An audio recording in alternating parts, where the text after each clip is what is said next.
Hi again then guys, and welcome to the second to last episode of Party in the Back. So a relatively short series overall because there aren't that many wagons and estate cars currently on GranTurismo. But in this particular episode we are featuring the second version of the Nissan Stagea, or Stagea, however you pronounce it, that's featured on GranTurismo. This is, I would say, probably just as popular as the RS4 model.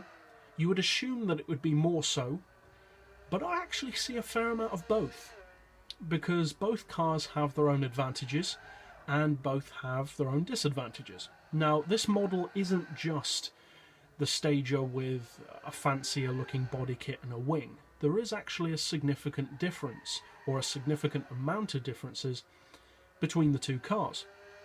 Now, straight off the bat, this version, the Autech version, is much closer to being a Skyline GTR wagon than the RS4 model is. Technically speaking, the RS4 handles and performs as you'd expect a Skyline wagon to, but this car has really the complete package of what you'd expect from a GTR wagon.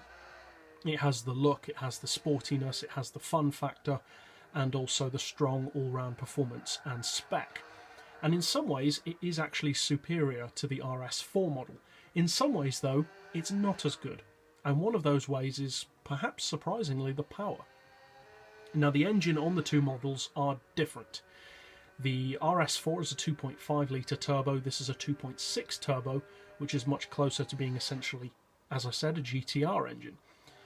It does, funnily enough though, despite being a larger engine, produce less power.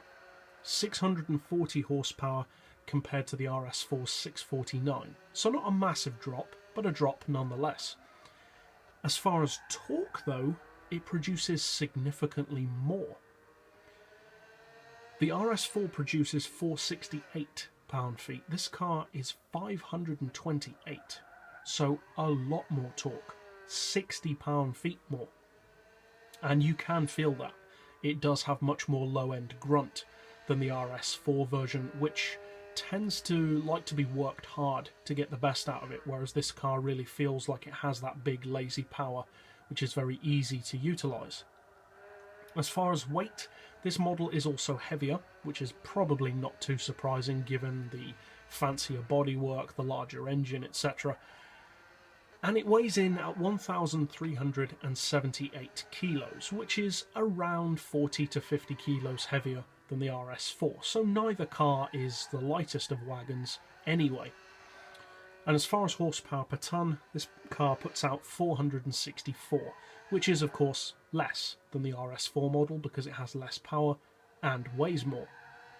As far as the PP, it sits at 554 at a maximum, which is only 1 pp lower, which shows just how good this car is, because despite having 9 horsepower less, weighing roughly 50 kilos more, to be only 1 pp lower, that's pretty impressive. As far as the price, it costs 45,000 credits, which is over 10 grand more than the RS4 model. So the real question is, which one should you buy? Well, to be fair, most people will probably end up buying both anyway, but if you're only looking to buy one of the two, it depends on what kind of driver you are, because they're both very good cars. If you're looking for sleeper appeal, and for the car which is purely the quicker of the two in a straight line, then the RS4 model, which is the more understated looking model, is probably the car for you. It is the faster of the two in a straight line, it does handle better, it has more focused, sharper steering, it feels lighter. I mean, it is lighter, but it also feels lighter.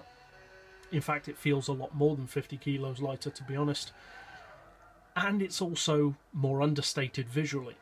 This car would appeal more to people who like the whole experience of driving and who care more than just about winning.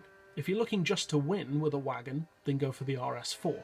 If you like to look good while racing and to enjoy the car that you're driving more than just what it can do, but how it looks, how it feels, then this car will probably appeal to you more. Because I would say of the two, this car is definitely more fun to drive. The performance feels more effortless due to the increased torque. And it just feels more playful overall. It does feel more like a GTR, whereas the other model, well, actually, to put it simply, this model feels more like an Impreza, whereas the other model feels more like a Legacy. That's the kind of difference between the two cars. So neither of them are bad, because the Subaru Legacy isn't a bad car, but it doesn't feel as fun as the Impreza. Likewise with these two models, this is the more fun of the two, I would say. Now, at the end of the day, it does cost more, and technically speaking, it's the worse of the two, because you're paying more for a car which is ultimately slower. But you get arguably more interesting looks. It certainly stands out more, it's more fun, you get significantly more torque, which makes a big difference to the driving style.